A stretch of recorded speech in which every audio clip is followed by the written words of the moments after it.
E aí, gente, sejam bem-vindos a mais um vídeo. Para você que não me conhece, sou o Diogo, trabalho como desenvolvedor para fora do Brasil. E nesse vídeo aqui, a gente vai falar algumas mentiras sobre trabalhar para o exterior, que as pessoas têm, acho que algumas crenças que não são verdadeiras. Então bora lá, bora pro vídeo. De bate pronto, se você ainda não conhece, a gente tem uma comunidade de devs, vai estar aí na descrição, é de graça no WhatsApp. Se inscreve aqui no canal e deixa um like no vídeo também, se fizer sentido para você.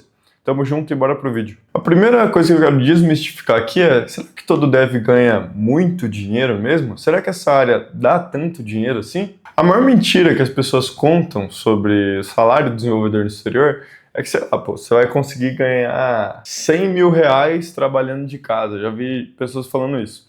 E não é mentira, tá? Tem desenvolvedores que realmente ganham isso com um trabalho só. E a verdade é que a maioria dos salários e trabalhos do exterior vão pagar ali em torno de, se você for sênior, se você for muito bom, sei lá, de 4 a 6, 7 mil dólares, que tá, pô, é um puta salário. Se você for mid-level, que é tipo pleno aqui no Brasil, ou júnior, cara, você vai ganhar dependendo 2 mil, 2.500, 3 mil dólares, que, cara, pro Brasil é um puta salário ainda, você vai ganhar ali 15 mil reais, é um bom salário, não tem nem o que falar.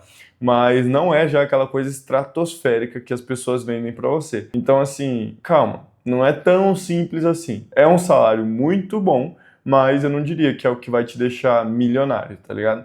Se você tiver, pelo menos não com um trabalho só. Quanto que pesa agora entre a experiência, o inglês e sua especialização para você ter um trabalho fora do Brasil? Então, por exemplo, eu vejo muitas pessoas falando para mim que faculdade não é importante na área de programação. Eu até concordo, eu acho que a prática conta muito mais do que diploma nessa área. Mas a verdade é que 70% dos desenvolvedores brasileiros que trabalham para fora do Brasil têm diploma.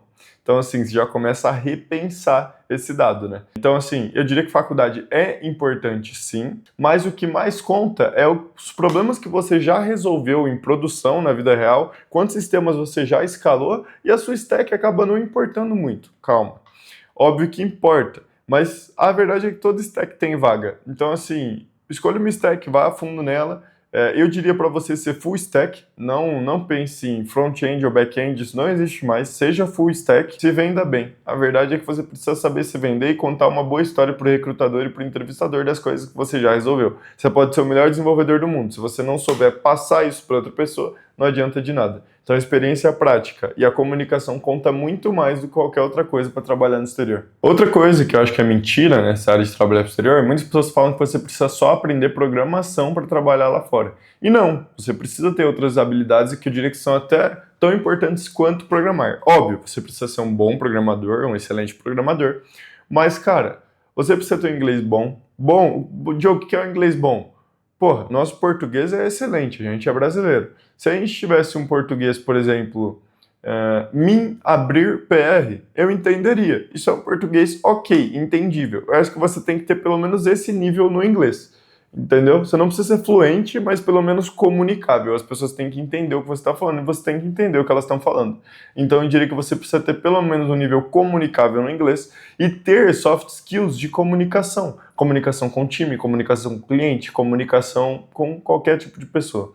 Então eu diria que isso é tão importante quanto, e aí a comunicação entra na parte também de se vender para o recrutador que eu acabei de falar aqui. Então foque muito nisso, contar uma boa história. Quando eu passei por minha primeira vaga nos Estados Unidos, um dia antes, cara, eu sentei e eu rabisquei qual era a história que eu ia contar pro entrevistador. Sério, tipo, eu fiquei sem celular, peguei um caderno. Qual que é a minha história na programação?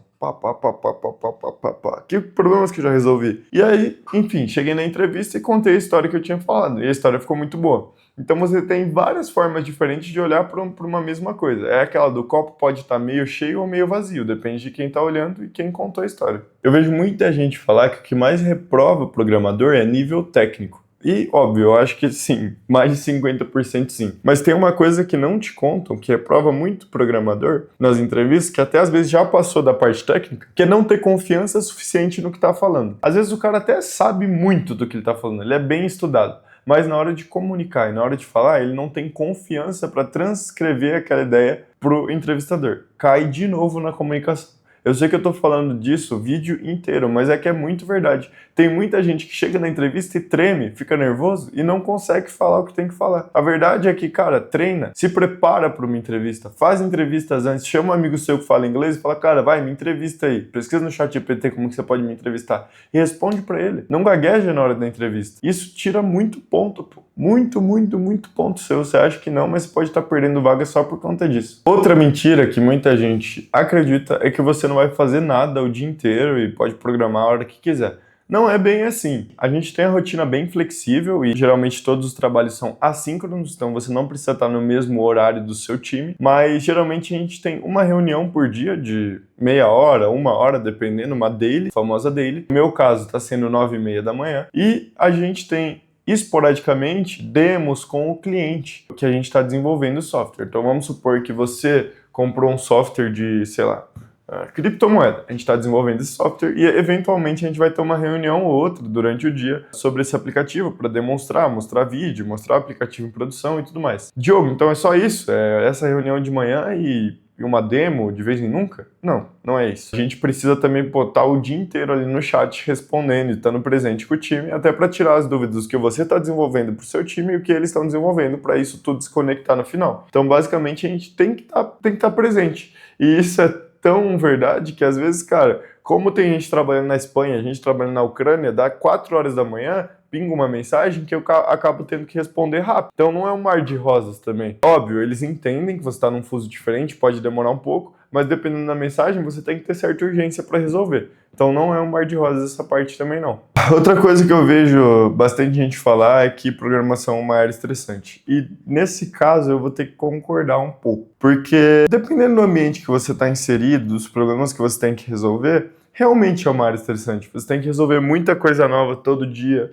Até zoam que todos os programadores são calvos, eu tô nessa lista também, porque assim, eu acho que é estressante mesmo. Cada dia um problema novo, você é basicamente um resolvedor de problemas, os problemas têm que ser resolvidos rápido, às vezes você não sabe como resolver um problema, às vezes tem alguma coisa te bloqueando, e isso realmente te estressa. Se você já está na área, você entende o que eu estou falando. Então, é uma área estressante sim, e você tem que saber lidar com pressão sim. O que eu faço que me ajuda muito eu penso que todo mundo erra. E é verdade. Então não é um erro que te define. O que te define é o que você faz quando o erro vem. Então, pô, você errou. O que você vai fazer? Você vai ficar lamentando? Você vai ficar chorando? Ou você vai dar um jeito de resolver? Eu dou um jeito de resolver. Quando o erro chega na sua vida, você faz o quê? É a mesma coisa na programação. Então, vão vir problemas, vão vir erros, como qualquer área da vida, mas eu acho que talvez nessa um pouco mais constantemente. Na verdade, não tenho propriedade para falar, porque hoje não estou em mais nenhuma área, mas enfim. Vão vir erros, vão vir acertos, e o que você pode fazer é estar presente, estar resolvendo o tempo todo. Então, eu diria que é isso. Esteja presente, saiba resolver e seja persistente. Para fechar o vídeo aqui, eu vou dar alguns exemplos de coisas boas e coisas ruins que acontecem na verdade de trabalhar para o exterior. E o que eu gostaria de saber se eu estivesse entrando hoje para essa área. Cara, não entra por dinheiro.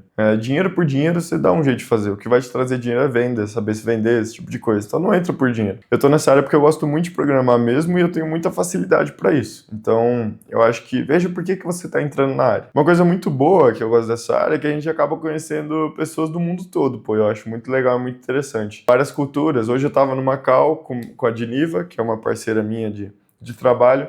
Ela é a QA. E ela tava na Espanha e hoje teve um eclipse solar do nada. A gente tava na Cal, eu e ela, fazendo teste de QA lá. Ela falou, cara, eu vou ter que dropar aqui porque tá tendo um eclipse, eu nunca vi um eclipse e tal. E saiu, tipo, é engraçado. Esse tipo de rotina é engraçado e é bem legal. E uma coisa ruim, eu diria que é esses fusos horários quebrados que você acaba não tendo tanta rotina e tanto... Você precisa estar online toda hora, a verdade é essa. Você pode trabalhar a qualquer hora de qualquer lugar, você acaba trabalhando toda hora de todo lugar. Então, essa eu acho que é uma parte um pouco ruim da área de programação. Ó, se você gostou desse vídeo aqui, deixa o like, se inscreve. Vão ter mais vídeos como esse aqui no canal. Comenta e entra na comunidade. Se você souber de alguém também que pode estar na comunidade e não está ainda, manda a comunidade para ela, porque ela vai ser muito bem-vinda e a gente vai se ajudar demais lá. Demorou? Tamo junto, obrigado e até a próxima.